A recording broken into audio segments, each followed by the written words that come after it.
Ano ba natin to? Duda ako dito. Impostor to eh.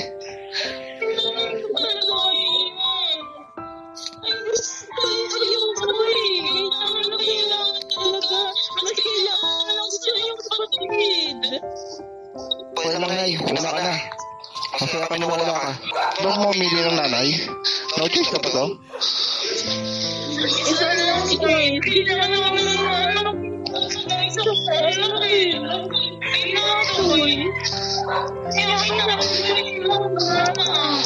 Ang dami ko magiging...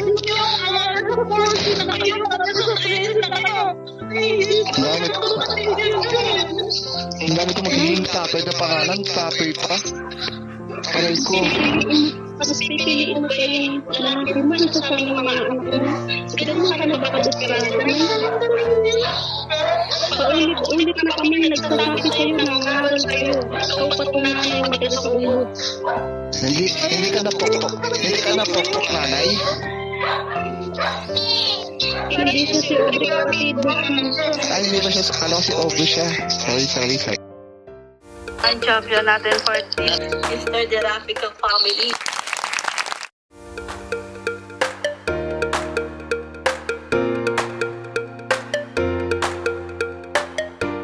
Ito na ang huling kwento ng yugto nilang dalawa ni Rapica at Nitz. Dear Papa Dudut, ito po yung mga tao na kung saan ako po yung nag-iisa at talagang gusto ko po talagang malaman niya na gusto ko talaga siya. Pero, Papa Dudut, di ko po kasi alam kung paano aaminin sa kanya eh. Ali?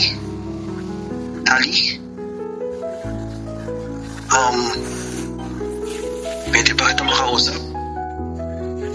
Tungkol ba saan?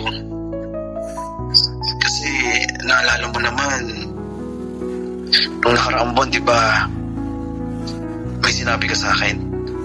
Naalala mo pa ba yun? Siyempre, makakalimutan ko ba na umamin ako sa'yo? Ali, gusto ko lang din naman malaman ko na may lihim din naman akong pagtingin sa'yo. Ibig ko nga lang masabi, agad-agad noon kasi bigla ka umalis. Hindi mo man lang ako binigyan ng taon para sabihin sa'yo yung totoo. Ali, mahal kita. Hindi ko kaya mawala ka sa akin. Hindi ko kaya mabuhay nang wala ka. Sana... Totoo ba yan? Totoo ba yan? Ginagamit mo lang ako? Hindi kita ginagamit, Ali. At kahit kailan hindi ko magagawa yun sa'yo. At kahit kailan hindi ko maiisip yun. Ali, okay lang ba? Let's give it a try. Ikaw, ako. Talaga? Ano? Gusto mo patunayan sa akin yan? Lahat, Ali, patutunayan ko sa'yo. Na ikaw ang gusto ko. Alam mo, hindi ako makapaniwala. Totoo ba yan? Yes. Oh my gosh. Yes, Ali, totoo to. Totoo to. Totoong gagawin natin to.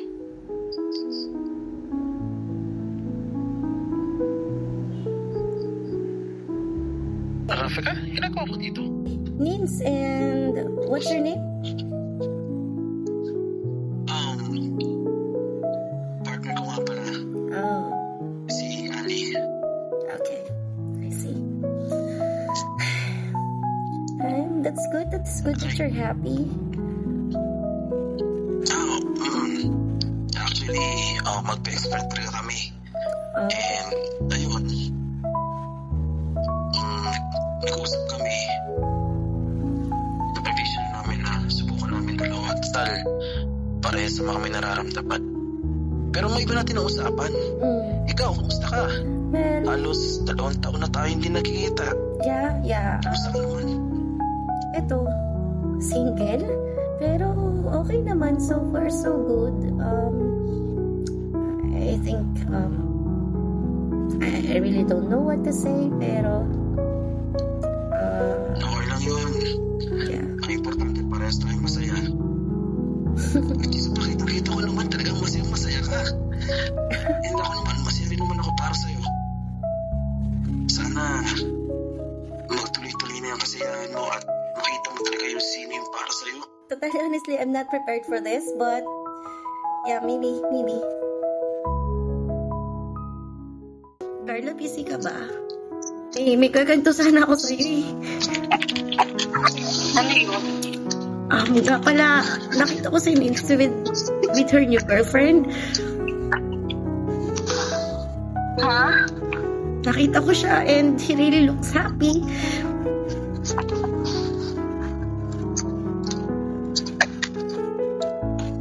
Hayaan mo na siya. Pero, hindi ko nga maintindihan sa sarili ko, Carla, bakit ganun? Parang ang sakit. Ang sakit makita na may kasama na siyang iba kahit alam ko sa sarili ko na ako yung nag-give up. Huwag mo nang ipilit yung sarili mo sa kanya kung ayaw naman niya sa'yo. Kasalanan ko din naman eh.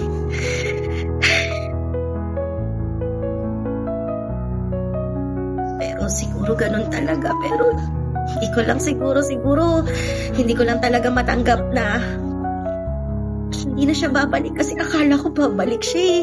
Akala ko the same away na meron kami na kapag mayo ako, babalik siya. Hindi na pala. May mga bagay na hindi na kailangan ibalik pa. Kaya hayaan mo na. Bitawan mo na siya. Ikaw na lang kumakapit eh. Pero Carla, bakit ganun? Wala ka na lang. Ang sakit-sakit kasi makita siya may kasamang iba. Ang hirap. Ako yung iba niya susugurin ko.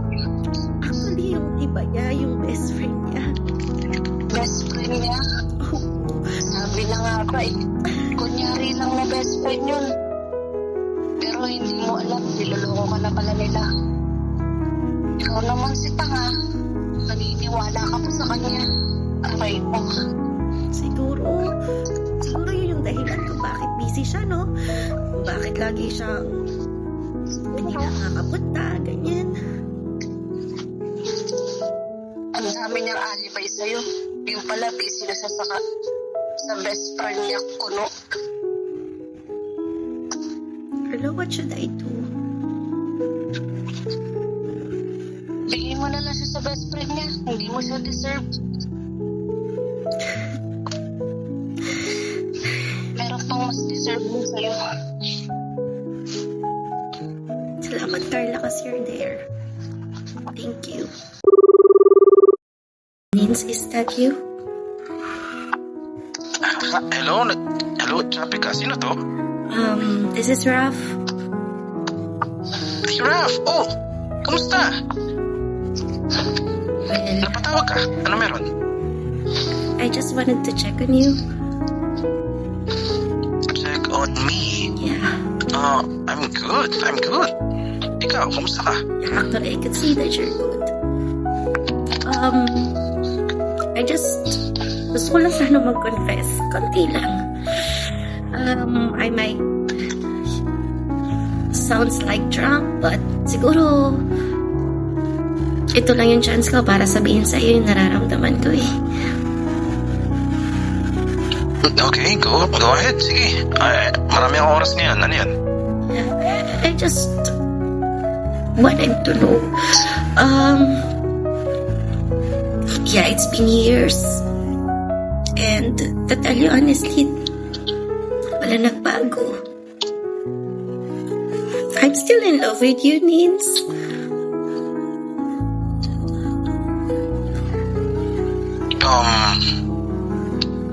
Raf, hindi ko alam kung anong sasabihin ko. Sa totoo lang. Alam mo naman, di ba, na kami na ni Ali, and mahal namin ang isa't isa. Bakit ngayon, Raf? Wala naman akong balak na agawin ka sa kanya kasi I see how happy you are with her. But I just wanted to say na gusto lang kitang kamustahin. Actually, it's been 2 years that I tried to pretend that everything is okay with me without you. And I'm really happy to see you happy right now. Yung mga bagay na hindi mo nagagawa sa akin dati, kaya mo nang gawin sa bago mo ngayon. And you grow. You're already growing and I'm really happy for that. However, at the end of the day, ang hindi ko lang maintindihan kasi sa sarili ko why it still hurts me. Raf, I'm sorry, Raf, pero na-appreciate ko naman na sinasabi mo sa akin lahat na noon na ngayon, no? Pero sana sinabi mo kasi noon. Sana hindi mo na lang pinatagal ng ganito. Sana hindi tayo umabot sa ganito. Alam mo yung mga panahon na gusto kitang makausap, sabihin mo lang sa akin lahat. Bakit? Ano bang meron? Ano bang problema? Yun lang naman ang gusto ko eh. Bigyan mo ako ng oras, sabihin mo sa akin, anong problema? Mahirap ba yun? Napakahirap bang ibigay yun sa akin? Yun na nga lang hinihingi ko sa'yo eh. Sabihin mo lang sa akin kung bakit. Tapos ngayon sasabihin mo sa akin ganyan. Well, I'm really I'm sorry, Raf, pero napaka-selfish ginagawa mo yun. Sorry ah. Pero hindi na tayo pwede mag-usap. Ayoko na. Okay.